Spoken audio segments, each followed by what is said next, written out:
MLB buy or sell?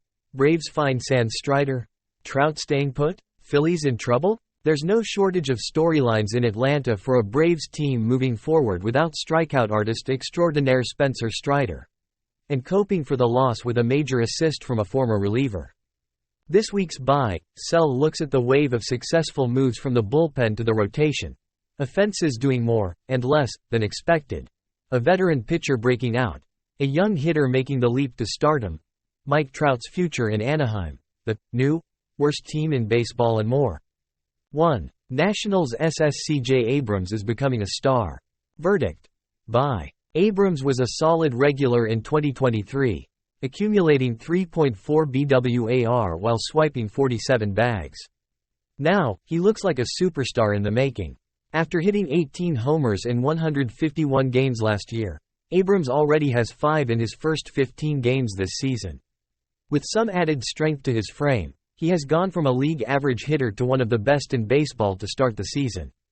While there is a plethora of budding stars at shortstop, from Bobby Witt Jr. to Gunnar Henderson to Elly De La Cruz, the only player at Abrams' premium position with a higher slugging percentage or OPS than him is Mookie Betts. And it's not fluky. Abrams is pummeling fastballs and spraying line drives across the field while posting an average exit velocity up almost 4 miles per hour from last year. He's still chasing at a high rate, but he's often making contact when he does. His whiff rate is down, his walk rate is up, and his much improved .295 batting average should actually be even higher based on expected statistics. The Nats' leadoff man still has a lot of work to do to reach his defensive potential, but it's worth the reminder that he's still only 23 years old. All the tools are there for the former top prospect, and he's starting to realize his massive potential. 2. Mike Trout will be helping a different team by season's end. Verdict: sell. As long as Trout is in Anaheim, and as long as the Angels' playoff drought continues, there will be questions about how long the generational talent will continue to stick with the only major league team he has known. This spring, Trout said he has no intention of asking for a trade, though he would not rule out the possibility in the future. He has not been to the postseason since 2014, when the Angels were swept in 3 games. His experience in the World Baseball Classic only seemed to further flame his desire to play more competitive baseball. At the same time, he also called asking for a trade the easy way out, and it appears that loyalty and winning a championship specifically with the Angels team that drafted him 15 years ago would mean more. If the Angels manage to continue hovering around .500, I don't see Trout asking out this year, and I don't see Arte Moreno making that kind of move to ship away the only star left in Anaheim. Talks will heat up if the Angels start to tank before the deadline, but even with Trout looking as good as he has at any point over the past few years, from his no-trade clause, to his luxury tax hit of more than $35 million per year for the next 7 seasons, to his recent injury history, I'd still be surprised to see him on a new team at the deadline. 3. The Ronel Blanco breakout is real. Verdict: buy. With the Astros' bullpen steadily racking up Ls, Blanco's steady, lengthy performances continue to be a welcome sight for a Houston team that could use any good news right now. But how sustainable could it be for a 30-year-old who entered this year with a career 4.78 ERA? Well, I'm buying in. Blanco had start in the minor leagues and in Dominican winter ball, so it's not entirely out of nowhere, but it helps that this version of the right-hander offers something different. He made adjustments to his changeup, and he's using the pitch 3 times as often this year. Opponents have yet to find an answer. His whiff rate is actually down from last year, but he's pounding the zone and getting such weak contact that it works. Blanco, who has a 0.86 ERA, is holding opponents to a major league best .090 batting average.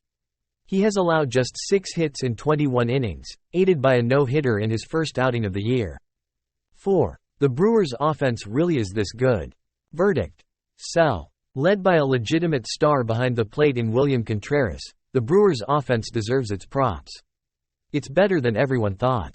The dudes don't chase. Contreras, Willie Adames and Rhys Hoskins provide pop. Bryce Terang and Sal Frelick bring speed. Top prospect Jackson Chourio provides a little of everything. It's a team that can cause problems. I'm just not sold that their second highest ops in the sport is sustainable.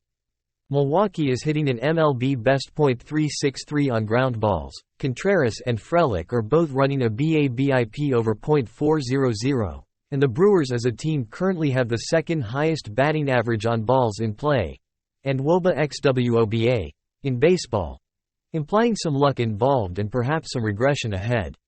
I can buy the Adames bounce back, but I can't buy Blake Perkins, Joey Ortiz, Turang and Frelick all hitting over .300 all year.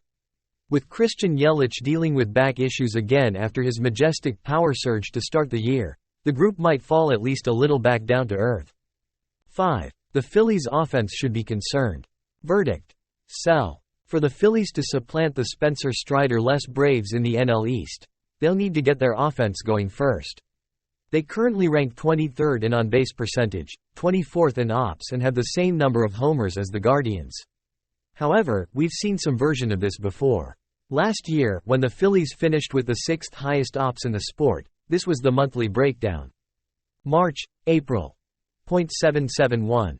May, .681. June, .747. July, .728. August, .907. September, .747. Their offense tends to be volatile, with a number of streaky hitters. Center field might be a problem, and Nick Castellanos having no extra base hits through 65 at-bats is a bit alarming, but overall they've weathered the slow offensive start well, and I'd still expect to see the Mercurial group get hot soon. 6. The Braves are vulnerable after the Strider injury. Verdict: sell. Ardisha Thosar wrote that Atlanta still might be the best team in the National League even without Strider.